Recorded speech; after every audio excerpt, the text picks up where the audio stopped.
অনেক দিন ধরে বিরিয়ানি খেতে ইচ্ছে করছিল গাইস, আজকে অবশেষে বিরিয়ানি নিয়ে আসলাম। চলো এখন আনবক্সিং করি। এই দেখো আনবক্সিং করলাম, এই যে বিরিয়ানিটা, মটন বিরিয়ানি এনেছি আজকে। তো চলো ঢেলে তোমাদের সাথে শেয়ার করছি। দেখো বাটি উল্টে দিয়েছি, এখন তোমাদের সবার সাথেই শেয়ার করব বিরিয়ানির পরিমাণ কেমন দিয়েছে আর কি রয়েছে। তো দেখো আস্তে আস্তে এরকম ঝাঁকাচ্ছি, বিরিয়ানি বেরোচ্ছে। আর আমি একটু চাপের ঝোল নিয়ে এসেছি, সেই জন্য এরকম লেগে লেগে আছে। তো চলো বাটিটা থাক সাইডে। এই যে আমার মটন বিরিয়ানির মধ্যে ঢুকে পুরো বিরিয়ানি রাইস মেখে গেছে। মটনটা দেখো গাইস, জাস্ট পিসটা খুব একটা বেশি বড় নয়, মোটামুটি 100 গ্রাম ওজন হবে, কিন্তু দারুণ, পুরো সফট আর রেয়াজি খাসি। দেখো জাস্ট খাসিটা দেখো, রেয়াজি পুরো খাসি।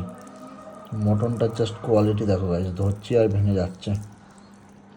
আর এখানে রয়েছে আলু, আলুটাও দেখো দারুণ সফটনেস, ও হো হো, ধরছি বেরিয়ে যাচ্ছে।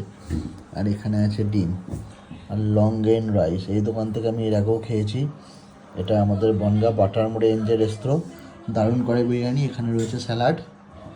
এই মটন ব্রেডের দাম নিয়েছে মাত্র 170 টাকা।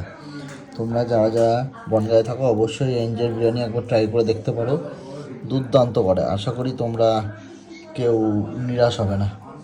তো চলো দেখা হবে নেক্সট ব্লগে।